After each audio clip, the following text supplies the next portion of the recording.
Los espartanos. ¿Estás a punto de ser arrancado de tu familia a los 7 años para enfrentarte al Agogé, el sistema de entrenamiento infantil más brutal jamás creado? A partir de ese día comienzan los ayunos extremos, las peleas constantes y semanas enteras sobreviviendo en la naturaleza. Y eso solo era la primera fase. La mayoría abandonaban o perecían, y solo un puñado lograba llegar a los 20 años cuando empezaba su auténtica vida como espartanos. Pero al llegar a los 20, en realidad era cuando empezaba la prueba real. Durante esos años aprendías a luchar en formación, a resistir el dolor sin emitir un solo sonido y a sobrevivir robando comida sin ser descubierto. Si te atrapaban, no eras castigado por robar, sino por haber sido lo bastante torpe como para dejarse atrapar. También participabas en pruebas diseñadas para romper tu resistencia física, como soportar latigazos públicos sin gritar. Una demostración de disciplina que decidía quién estaba preparado para convertirse en guerrero. Y cuando alcanzabas los 20 años, tu vida dejaba de pertenecerte. Te convertías en un hoplita completo, uno de los soldados pesados de Esparta, y desde ese momento tu existencia quedaba dedicada por completo al Estado.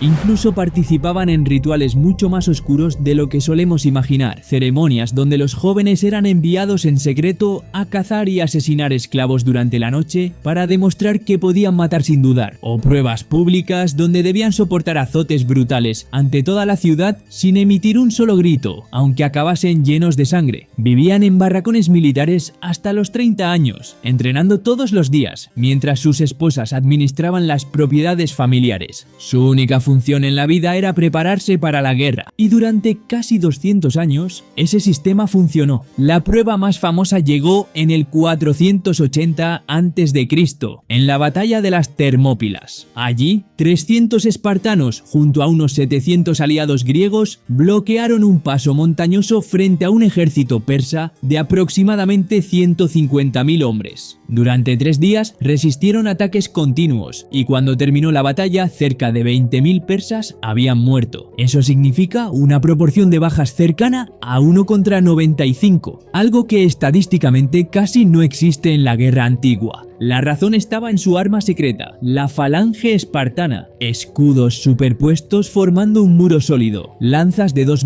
metros y una disciplina absoluta que convertía a cada soldado en parte de una máquina perfecta. Parecía el sistema militar perfecto, pero justo ahí estaba el problema. Esparta tenía una regla extremadamente estricta. Solo los hijos de ciudadanos espartanos completos podían convertirse en nuevos espartanos, y eso significa que su número siempre era limitado.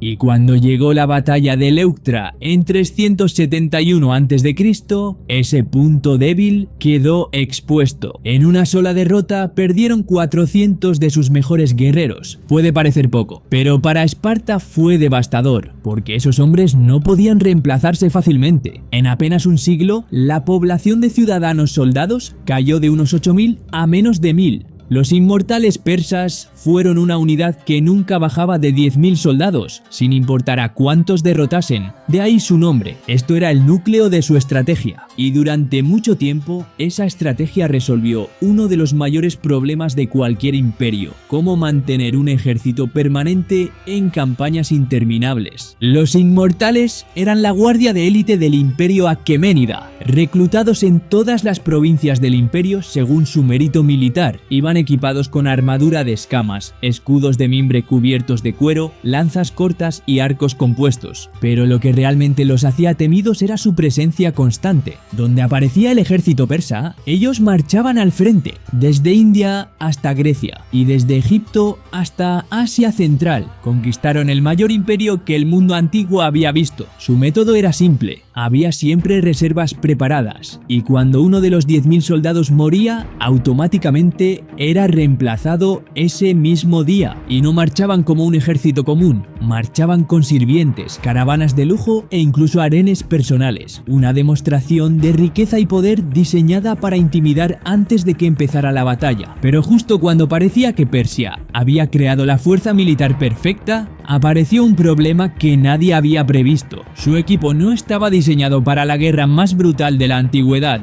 el combate cercano contra los hoplitas griegos. Sus escudos de mimbre no podían detener las largas lanzas griegas. Su armadura de escamas era inferior al bronce sólido, y cuando esas dos tecnologías chocaron, el resultado fue devastador. En la batalla de Platea, los inmortales fueron masacrados por las falanges griegas. Sus lanzas cortas eran inútiles contra picas de 3 metros, pero el golpe definitivo llegaría más tarde. Cuando Alejandro Magno derrotó al imperio persa en Isos y Gaugamela, los inmortales desaparecieron por completo de la historia. Los legionarios romanos han sido una de las unidades mejor organizadas de toda la historia. Esto fue lo que los convirtió en uno de los ejércitos más temidos. Fueron la fuerza que transformó una pequeña ciudad en Italia en un imperio que dominaría gran parte del mundo durante más de 500 años. Cada legionario era un ciudadano romano que servía aproximadamente 25 años en el ejército. Pero Roma entendió algo que muchos ejércitos de la antigüedad ignoraban. Un soldado bien entrenado es útil, pero un sistema bien organizado es prácticamente imparable. Por eso los legionarios no eran solo guerreros, también eran ingenieros, constructores y especialistas en logística. Marchaban equipados con la armadura segmentada, el gladius, el pilum y el gran escudo rectangular scutum. Pero su verdadera ventaja no estaba solo en el combate, estaba en lo que ocurría fuera del campo de batalla. Mientras otros ejércitos simplemente acampaban, los romanos construían una fortaleza completa cada noche. En cuestión de horas levantaban murallas, torres y fosos defensivos que convertían cualquier campamento en una posición prácticamente inexpugnable. Ese nivel de disciplina solucionaba uno de los mayores problemas de las campañas antiguas: cómo mantener un ejército operativo durante meses o incluso años en territorio enemigo. Gracias a esa organización, una sola legión de unos 5.000 hombres podía derrotar fuerzas mucho más grandes. No era raro que ejércitos romanos vencieran a 50.000 guerreros tribales, simplemente porque luchaban como una unidad perfectamente coordinada. Fue así como Roma conquistó territorios desde Britania hasta Egipto y desde Hispania hasta Mesopotamia. Julio César, por ejemplo, logró conquistar toda la Galia utilizando apenas 8 legiones, enfrentándose a coaliciones celtas que sumaban cientos de miles de guerreros. Durante siglos el sistema parecía imbatible, pero mantener una máquina militar tan sofisticada tenía un problema oculto: era extremadamente cara. Los legionarios profesionales debían ser pagados con salario, botín y al final de su servicio con tierras y recompensas en oro. Mientras el imperio siguió expandiéndose, Roma pudo financiar ese sistema gracias a las riquezas de las nuevas conquistas. Sin embargo, cuando la expansión se detuvo, el modelo empezó a resquebrajarse. En el siglo IV, Roma comenzó a reclutar bárbaros extranjeros para llenar las filas, ya que cada vez había menos ciudadanos dispuestos a servir durante décadas en el ejército. Con el tiempo, la disciplina que había hecho famosas a las legiones empezó a deteriorarse. Los ejércitos dejaron de ser instituciones del Estado y empezaron a convertirse en fuerzas leales a generales individuales, lo que provocó guerras civiles constantes. La misma máquina militar que había construido el Imperio Romano comenzó lentamente a desmoronarse hasta desaparecer. Los Mubarizun. Antes de que empezara una batalla medieval, a veces ocurría algo que hoy parecería sacado de una película. 2 ejércitos completos se detenían, miles de soldados observaban en silencio y 2 guerreros avanzaban solos hacia el centro del campo de batalla. Estos combatientes se llamaban Mubarizun. Eran campeones de duelo en los ejércitos islámicos medievales, especialistas en combate individual, cuyo objetivo era decidir el destino de una batalla antes incluso de que comenzara. El sistema resolvía un problema muy real de la guerra antigua: las batallas masivas eran caóticas, costosas y podían destruir ejércitos enteros, pero si el campeón enemigo caía frente a todos, el impacto psicológico podía ser devastador. Por eso, antes del combate, un mubariz salía cabalgando frente al ejército enemigo y lanzaba un desafío. Si el rival aceptaba, enviaba a su propio campeón.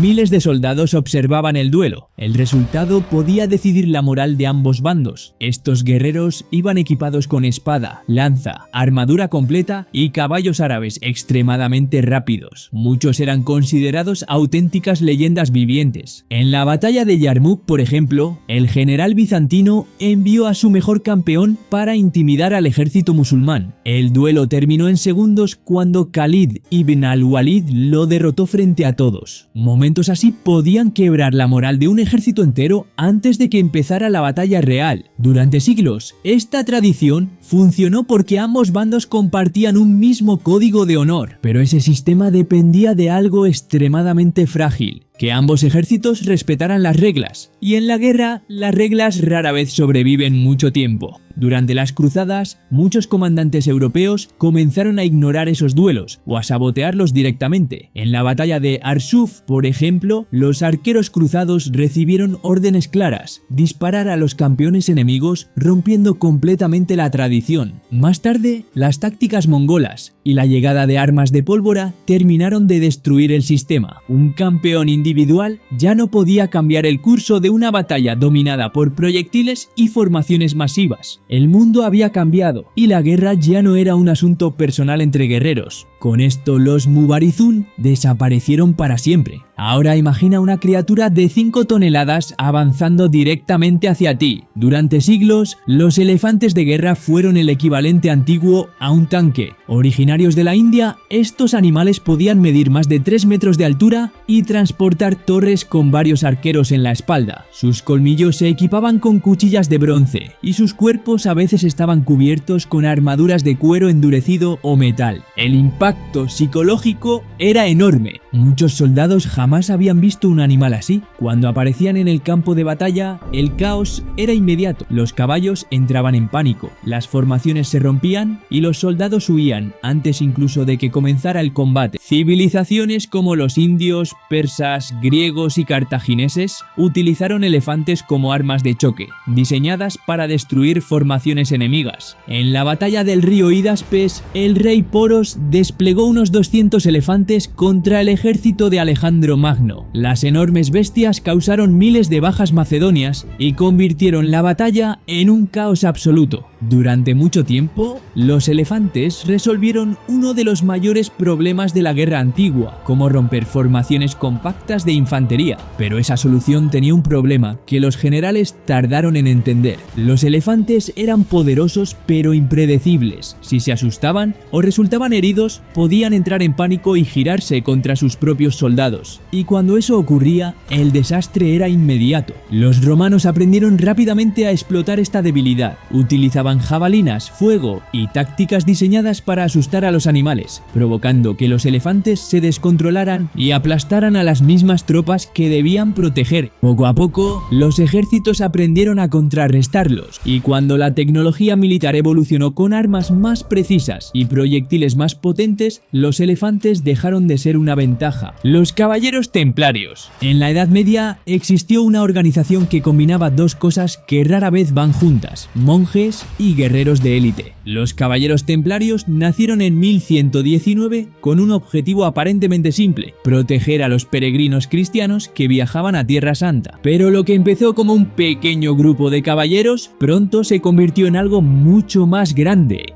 Los templarios hacían votos de pobreza, castidad y obediencia, y vestían mantos blancos con una cruz roja. Sobre el papel eran monjes, en la práctica eran una de las fuerzas militares más disciplinadas de las cruzadas. Su estructura era sorprendentemente compleja para la época. Había caballeros nobles, sargentos, soldados comunes y capellanes. Además, construyeron una red de castillos y fortalezas que se extendía por Europa y Oriente Medio. En su momento de mayor poder, llegaron a tener unos 20.000 miembros y controlar cerca de 870 fortalezas y territorios. En el campo de batalla tenían una reputación aterradora. Los templarios luchaban siempre en primera línea y su código era extremadamente rígido.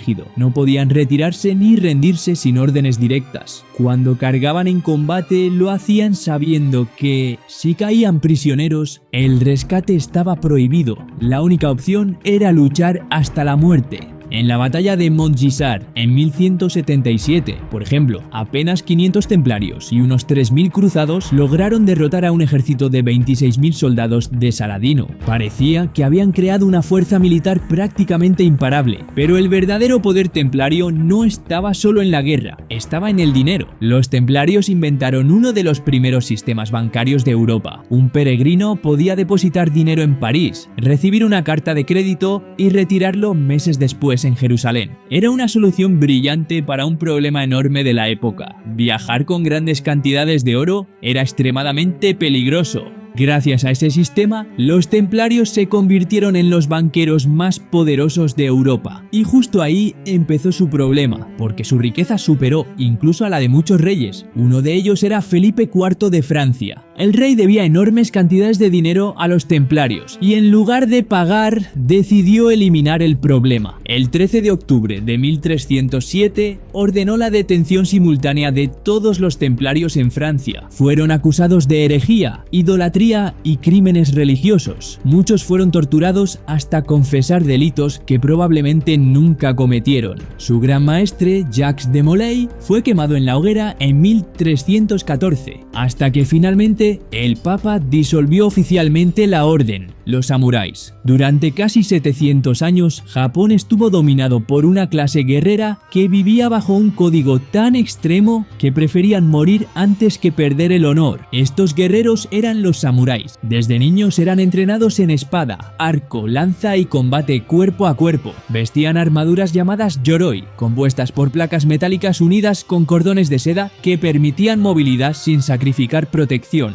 Pero lo que realmente definía a un samurái era el bushido, un código de honor que exigía lealtad absoluta al señor feudal, disciplina total y una idea radical. La muerte honorable era preferible a una vida deshonrada. Por eso, si un samurái era capturado o fallaba gravemente a su señor, debía cometer el seppuku, un ritual de suicidio que restauraba su honor. Durante siglos este sistema funcionó. Los samuráis también actuaban como administradores, gobernadores e incluso artistas. Muchos practicaban poesía, caligrafía o la ceremonia del té. Su dominio militar se consolidó definitivamente en la batalla de Sekigahara en 1600, donde unos 160.000 samuráis lucharon por el control de Japón. La victoria de Tokugawa Ieyasu dio inicio a un shogunato que duraría 268 años. Parecía el equilibrio perfecto entre guerra, disciplina y poder político, pero el sistema samurái tenía un problema que se volvería cada vez más evidente con el tiempo. Su cultura militar estaba diseñada para guerras tradicionales con espada y lanza, y el mundo estaba cambiando. Durante la restauración Meiji en el siglo XIX, Japón decidió modernizarse rápidamente para competir con las potencias occidentales. Por eso, el gobierno abolió la clase samurái, prohibió portar espadas y creó un ejército moderno de conscriptos equipado con rifles y artillería. Muchos samuráis se rebelaron. La última gran resistencia fue la rebelión de Satsuma, donde unos 40.000 samuráis tradicionales se enfrentaron al nuevo ejército japonés. El resultado fue brutal. Fueron derrotados por campesinos armados con rifles modernos. Y su líder, Saigo Takamori, terminó la rebelión cometiendo seppuku, la Waffen-SS. Hubo una unidad militar en la Segunda Guerra Mundial que luchaba con una intensidad tan extrema que incluso otros ejércitos evitaban enfrentarse directamente a ella. Eran las Waffen-SS, el brazo militar de las SS nazis creado en 1939 como guardia personal de Hitler. Al principio era una fuerza pequeña y altamente selectiva. Los requisitos incluían ascendencia aria, altura mínima y estándares físicos muy estrictos, pero con el tiempo se expandió hasta 38 divisiones y cerca de 950.000 soldados. Tenían mejor equipamiento que muchas unidades de la Wehrmacht y algunas divisiones como Leibstandarte, Das Reich o Totenkopf encabezaban las ofensivas más importantes. Y su lealtad no era hacia Alemania, era directamente hacia Hitler. En el frente oriental se hicieron famosos por resistir incluso cuando otras unidades se retiraban. En Kursk, por ejemplo, divisiones de las SS lograron penetrar profundamente en las defensas soviéticas. En Normandía, la 12ª División SS Hitlerjugend, compuesta en gran parte por jóvenes de 16 a 18 años, resistió durante semanas contra fuerzas británicas superiores. Su reputación militar era feroz, pero esa misma ideología que los hacía luchar con fanatismo también tenía otro lado. Las Waffen-SS participaron en numerosas atrocidades y crímenes de guerra. En Malmedy ejecutaron a 84 prisioneros estadounidenses. Otras unidades participaron directamente en masacres contra civiles y prisioneros. Al terminar la guerra, el Tribunal de Nuremberg declaró a las SS organización criminal. Muchos de sus miembros fueron ejecutados o encarcelados, y la unidad más fanática del ejército nazi desapareció por completo junto con el régimen que la había creado, los francotiradores finlandeses. En el invierno de 1939, la Unión Soviética invadió Finlandia con una fuerza abrumadora. Cientos de miles de soldados soviéticos avanzaban con tanques y artillería contra un país mucho más pequeño. Pero en los bosques nevados apareció un enemigo que el ejército soviético no esperaba: los francotiradores finlandeses. Camuflados completamente de blanco, inmóviles durante horas en temperaturas extremas, estos tiradores convertían el paisaje helado en una trampa mortal. En apenas 100 días de guerra, infligieron alrededor de 700.000 bajas soviéticas. Utilizaban tácticas simples pero extremadamente efectivas: disparos precisos, movimientos mínimos y un conocimiento perfecto del terreno. Muchos ni siquiera usaban miras telescópicas para evitar reflejos de luz que delataran su posición. El ejemplo más famoso fue Simo Häyhä, conocido como la Muerte Blanca, a quien se le atribuyen más de 500 bajas confirmadas. Los francotiradores resolvían el mayor problema del ejército finlandés: cómo frenar a un enemigo mucho más grande y mejor equipado. Pero su ventaja dependía completamente del entorno: bosques densos, nieve profunda y movilidad en esquís. Cuando la guerra moderna empezó a depender más de artillería masiva, aviación y blindados, el impacto de tiradores individuales disminuyó. Aún así, demostraron algo que cambiaría la guerra para siempre. En el campo de batalla moderno, un solo soldado bien entrenado puede influir en un ejército entero. No olvidéis apoyar este tipo de contenido suscribiéndoos y viendo este otro vídeo muy curioso que os encantará.